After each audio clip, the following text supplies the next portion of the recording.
You're not even in my league.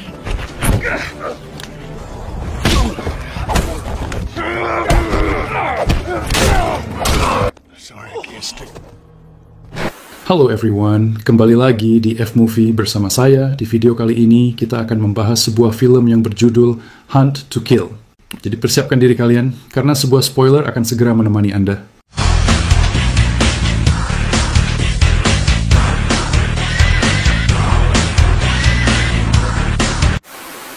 Pada awal film, kita diperkenalkan dengan dua orang petugas polisi, bernama Lee dan Rhodes, yang sedang mengintai markas besar kelompok penyelundup narkoboy. Namun sebelum mereka melanjutkan, Lee memberi Rhodes sebuah jam tangan sebagai hadiah dan juga kenang-kenangan.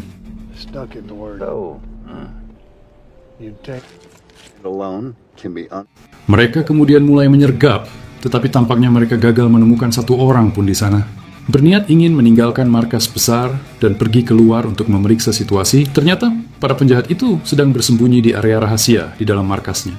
Para penjahat itu kemudian diam-diam keluar dari tempat persembunyian mereka dan berhasil menembak Lee hingga tersungkur.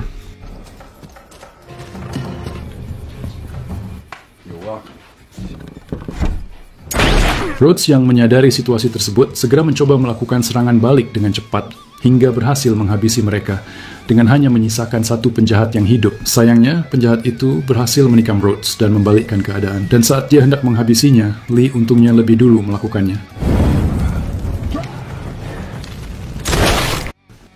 Lee kemudian memerintahkan Rhodes untuk segera pergi untuk mengantisipasi ledakan yang akan terjadi. Ledakan itu akhirnya menyelamatkan Rhodes, tetapi tidak untuk Lee yang menjadi korban. Lee!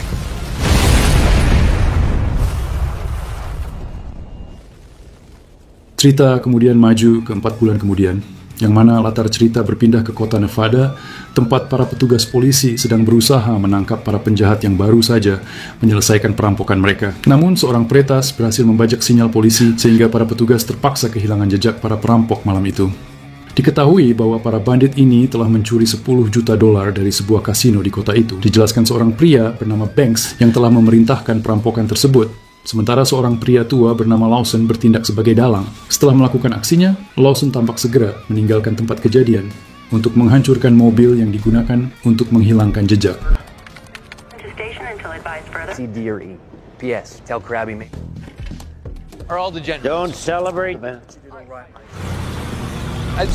Dan tak lama setelah Lawson pergi, Banks dan anak buahnya langsung membuka tas berisi barang jarahan mereka. Namun ternyata yang mereka temukan bukanlah uang, melainkan sebuah peledak yang masih aktif. Lawson yang sebelumnya pergi rupanya telah menutup satu-satunya pintu keluar, sehingga mereka tidak dapat melarikan diri. Mereka juga akhirnya menyadari bahwa Lawson yang ditampilkan memiliki semua uang hasil perampokan itu, rupanya telah menjebak mereka semua. Sementara Banks yang kini berusaha menjinakkan peledak itu.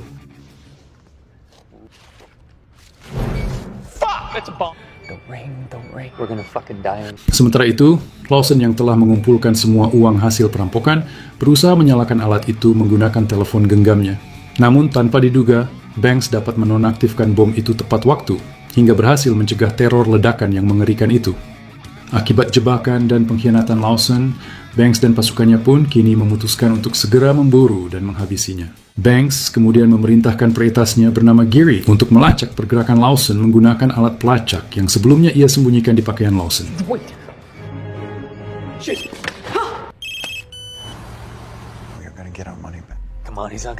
Scene kemudian beralih ke Rhodes yang sedang piknik dengan putrinya di pedesaan, namun ia malah menerima kabar bahwa putrinya yang bernama Kim itu akan segera bertemu seorang temannya saat itu juga.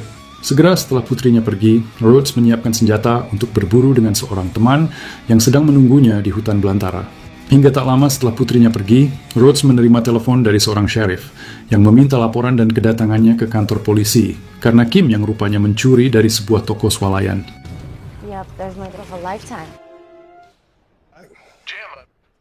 Pada saat yang sama, pada saat sheriff menginterogasi Kim atas pencurian di kantor polisi, Banks dan krunya tiba-tiba datang untuk meminta bantuan sheriff untuk menemukan Lawson. Lawson rupanya sekarang bersembunyi di hutan, tetapi kru Banks tidak tahu cara masuk dan keluar hutan. Sementara Lawson, yang kini sedang berjalan melalui hutan menuju perbatasan, kembali ke Rhodes yang baru saja tiba di kantor polisi dan melihat dua anak buah Banks yang berdiri di luar. Yang mana dengan cepat, Dominica, salah satu anak buah Banks, langsung mendekati Rhodes dengan todongan senjata saat ia tiba di kantor polisi. Merasa bingung, Rhodes bertanya tentang apa yang sebenarnya terjadi dari insiden tersebut. Banks bereaksi dengan menjelaskan bahwa ia datang untuk meminta bantuan sheriff dalam menemukan seorang pria yang bersembunyi di hutan kota.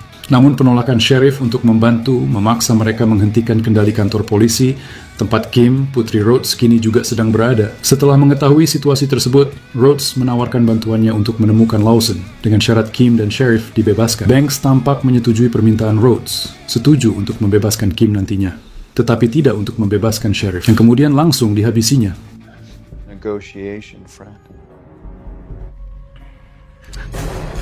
Kemudian seorang bawahan Banks masuk dan mengarahkan senjatanya ke Rhodes dari belakang, tetapi Rhodes dengan cekatan membalikan posisi. Sayangnya, senjatanya ternyata kosong, sehingga Rhodes terpaksa mematuhi perintah Banks, karena menentang perintah itu justru akan membahayakan nyawa putrinya. Rhodes sengaja menyembunyikan fakta bahwa Kim adalah putri kandungnya. Intinya, mereka memulai perburuan dengan menyandera Kim, dengan harapan dapat mencegah Rhodes membuat masalah. Saat mereka mendekati hutan, mereka menemukan mobil, Lawson, dan alat pelacak yang telah dilepaskannya. Penemuan ini membuat mereka tidak bisa lagi melacak pergerakan Lawson di hutan. Kim tampak ketakutan karena ancaman penjahat itu, tetapi ayahnya meyakinkannya bahwa mereka akan segera bisa melarikan diri.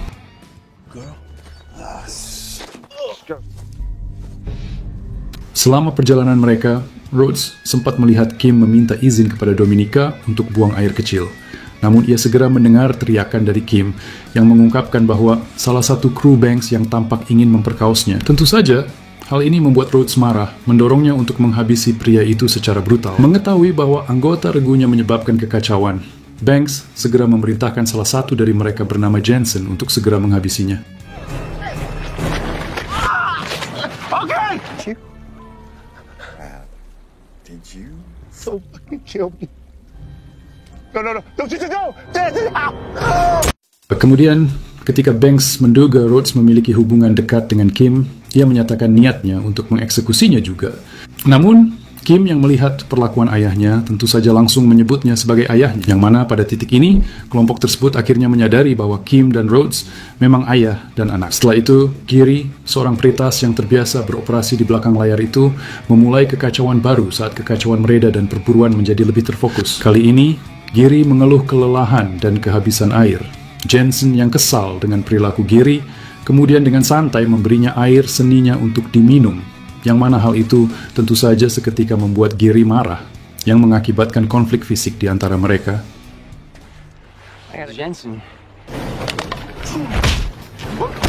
Saat perkelahian berlangsung, Rhodes yang melihat celah menyarankan Kim untuk segera melarikan diri. Sayangnya, Banks turun tangan, mengancam akan menghabisi Rhodes dan Kim jika mereka mencoba beraksi lagi. Setelah berjalan sepanjang hari, mereka memutuskan untuk bersantai dan saat semua orang tertidur, Rhodes mencoba membebaskan tangan Kim, tetapi Jensen dengan cepat mengganggu dan memukul kepalanya. Keesokan harinya mereka melanjutkan perburuan mereka ke perbatasan Kanada, berharap Lawson akan ada di sana. Selama perjalanan mereka, Rhodes menemukan peta yang diduga digunakan Lawson untuk menyalakan api unggun, yang menyiratkan bahwa lokasi Lawson saat ini tidak jauh dari lokasi mereka. Kemudian, setelah melintasi beberapa pohon, mereka menemukan kematian teman Rhodes yang sedang berburu di hutan. Dan setelah memeriksa mayat tersebut, Rhodes menyimpulkan bahwa Lawson, yang diyakini sebagai anggota kelompok Banks, telah menghabisi temannya itu. Setelah itu, mereka melanjutkan pencarian mereka dan akhirnya berhasil menemukan Lawson yang sedang bersandar di pohon. Lawson tampak lemah dan terluka, kemungkinan besar akibat perkelahian dengan teman Rhodes yang sebelumnya ditemukan. Banks segera menanyakan tentang hasil perampokan tersebut. Meskipun demikian, Lawson menolak berkomentar. Sebaliknya, ia malah menghina mereka, menggambarkan mereka sebagai sekelompok pencuri yang mudah ditipu dan juga bodoh. Tentu saja, hal ini membuat mereka semua marah, termasuk Dominica, yang segera mengeksekusi Lawson dengan begitu ekstrim. You too, huh? You sure as hell can. All this way for what, huh? For what? Setelah itu, Banks dan kelompoknya kehilangan minat untuk mendapatkan kembali uang tersebut. Tetapi Kim menyarankan mereka untuk menjelajahi sungai di dekat tempat persembunyian Lawson yang potensial. Kim sengaja melakukan tindakan ini untuk menghindari eksekusi terhadap dirinya dan ayahnya karena posisi mereka yang menurutnya kini dianggap tidak penting. Namun di luar Nurul, mereka akhirnya malah menemukan uang tersebut yang terletak di pinggir jurang. Ketika tidak ada satupun geng Banks yang berani mengejarnya, Rhodes memanfaatkan situasi tersebut dengan mengajukan penawaran. Rhodes menawarkan diri untuk mengambil uang tersebut sebagai ganti pembebasan untuk Kim. Namun, Banks menolak tawaran tersebut saat itu dengan menyatakan bahwa ia hanya akan membebaskan Kim jika uang tersebut sudah ada di tangannya.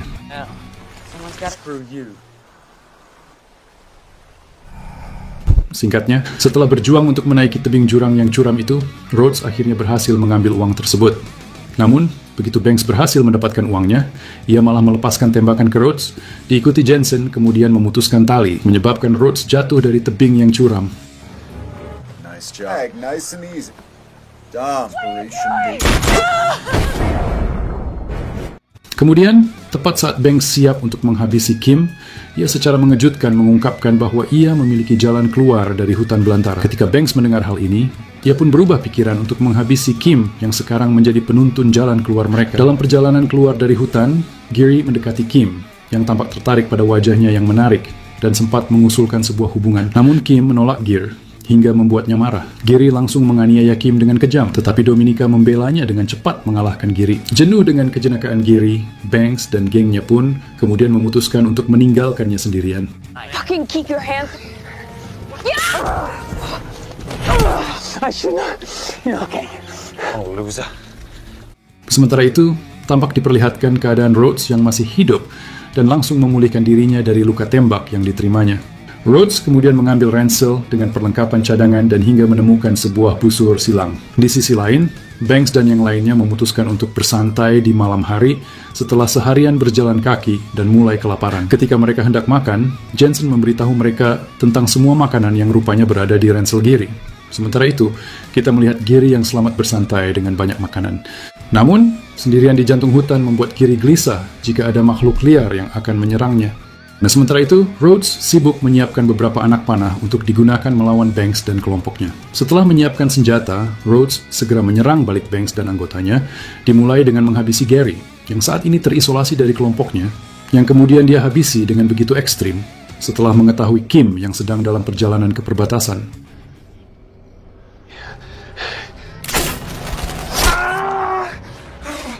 Doing this. Go off with the money, all right? Keesokan harinya saat Banks dan yang lainnya memulai perjalanan mereka, Kim sangat yakin bahwa ayahnya masih hidup. Kim memberikan petunjuk kepada ayahnya untuk menemukan lokasinya karena dia sangat yakin akan hal itu. Sementara yang lain terus berjalan, Jensen tiba-tiba berhenti untuk menyalakan rokok di sepanjang jalan. Rhodes, yang menyadari perpisahan Jensen dengan Banks, muncul di hadapan Jensen dan memulai perkelahian. Jensen menunjukkan kekuatannya sebagai lawan yang tampak memiliki kemampuan untuk mengalahkan Rhodes berulang kali. Meskipun Rhodes memiliki tubuh yang lebih besar, namun Rhodes akhirnya berhasil mengalahkan Jensen dengan cara yang lagi-lagi begitu ekstrim. You're not even in my league.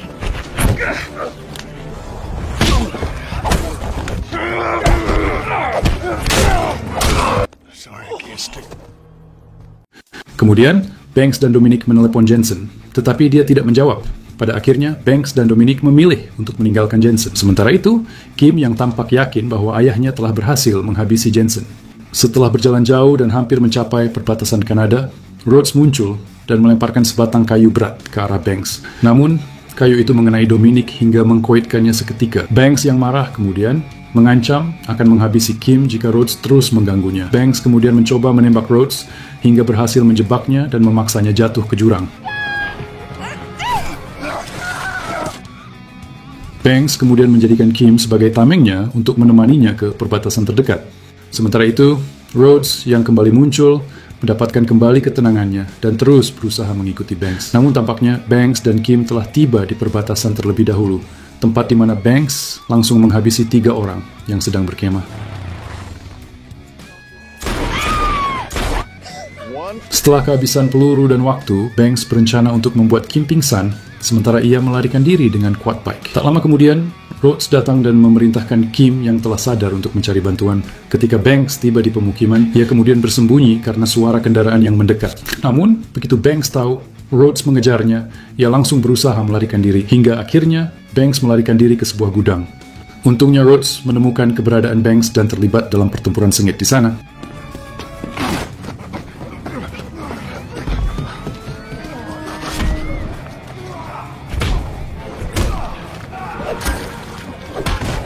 Puncaknya, setelah berhasil mengalahkan Banks, Rhodes segera pergi dengan membawa tas berisi uang, yang mana tepat dalam pertemuannya dengan Kim, kembali terganggu oleh kemunculan Bank yang masih hidup. Ia bahkan mengutuk Kim di depan Rhodes, yang jelas membuatnya marah. Tanpa basa-basi, Rhodes pun kembali menghabisi Banks dengan membanting sepeda motor ke arahnya, hingga kemudian meledakkannya. Kini, Rhodes sepenuhnya telah berhasil menyelamatkan putrinya itu, berjalan bersama, menuju tempat di mana mereka akan pulang. Film pun akhirnya selesai. Benar-benar ending yang begitu mengagumkan.